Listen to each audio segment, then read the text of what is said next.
So which players am I ending up with on the majority of my mock drafts for 2023 fantasy football? This is the Fantasy Sports Boss. Hit that subscribe button if you're not already a subscriber. I have a new podcast coming out today. It's actually downloading as we speak. It should be done hopefully when you're done with this video.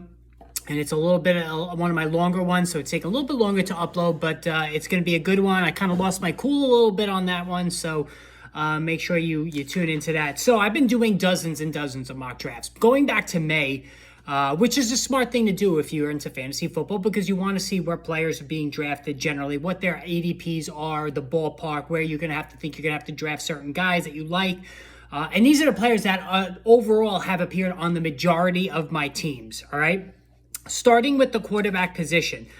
There's two guys in particular that I'm ending up with the most. The first is Trevor Lawrence. Trevor Lawrence by a mile is the guy that I'm ending up with the most. You all know how much I love Trevor Lawrence. This is a clear passing offense, an ascending talent, a generational talent who many people feel is the best quarterback prospect since Andrew Luck. Has the total package, arm strength, speed, you name it. Really like Trevor Lawrence this season. He's ending up on the majority of my teams. The other quarterback that I'm ending up with a lot is Deshaun Watson. So if I'm not getting Trevor Lawrence, I'm usually getting Deshaun Watson. Say what you will about his character. I get it. But he's a good value. He's a good comeback player. And I think he's going to get back to his Houston ways, maybe a shade below that. But he's still in his prime at 27. He's got a lot of weapons now with David Njoku, Amari Cooper, Nick Chubb, and Donovan Peoples-Jones and Elijah Moore. So there's a lot of weapons for Deshaun Watson to reclaim himself. And then Geno Smith ends up as the backup on the majority of my team. So whether I'm taking Lawrence, whether I'm taking Deshaun Watson, Geno Smith, who's QB 15 despite finishing QB 5 last season, unbelievably, nobody's buying his last season performance, but I think it's legit. I'm ending up with him the third most. So now, as far as running backs, one guy that I'm ending up with quite a bit is Aaron Jones. So you all know I love Aaron Jones. It's going back years.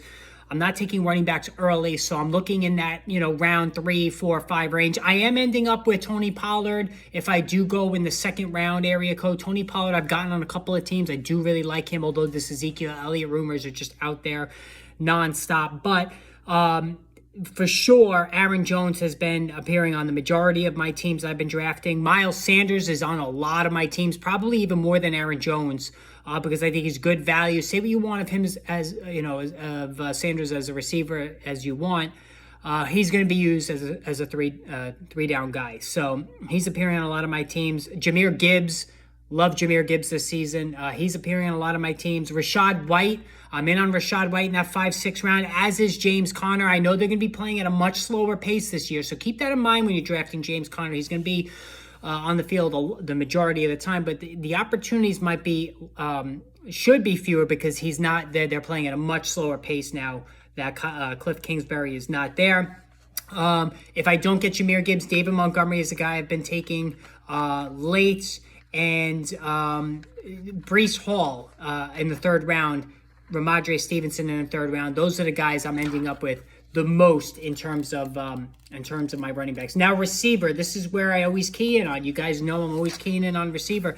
Justin Jefferson, I already own him in one of my leagues where I have the second pick. Christian McCaffrey went first. We're doing a slow draft. McCaffrey went first. I took Jefferson second, taking him over everybody, no questions asked. Another guy that's ending up on a lot of my teams, I'm taking Amon-Ra St. Brown everywhere where I'm not taking Jahmyr Gibbs. So if I take Amon-Ra St. Brown, I'm not taking Jahmyr Gibbs in the third round. I don't want both of them.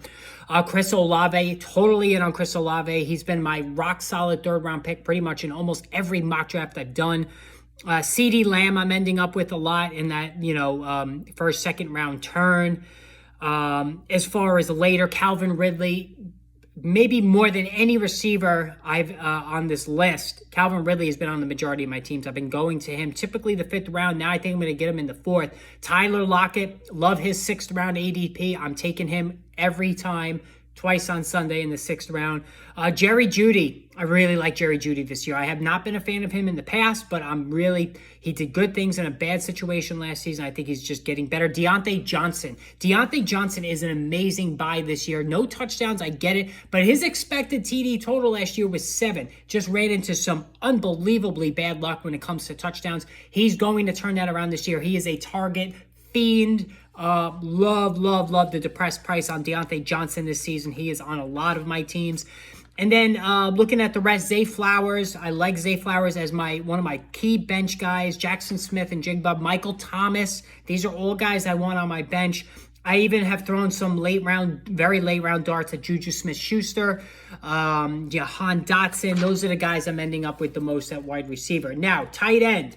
It's either Travis Kelce or all the way to Darren Waller. It's very simple. It's one of those two guys in terms of the early to middle rounds. Waller's now up to the 5th round. It's getting a little pricey for me for a guy who can't stay on the field, but it's either one of those two. And failing to get those two, then it's either Pat Freiermuth, David Njoku, Dalton Schultz. One of those three. 90% of my teams, those guys have been on my teams, and I'll take a Sam Laporta, maybe a Greg Dulcich as a backup that has upside. So there you have it. Those are the guys that ends up with the most. Let me know which guys do you agree with me in terms of who I'm picking. Which guys do you not agree with me? Let's have a respectful debate in the comments section. Hit the subscribe button. Look for that podcast coming soon.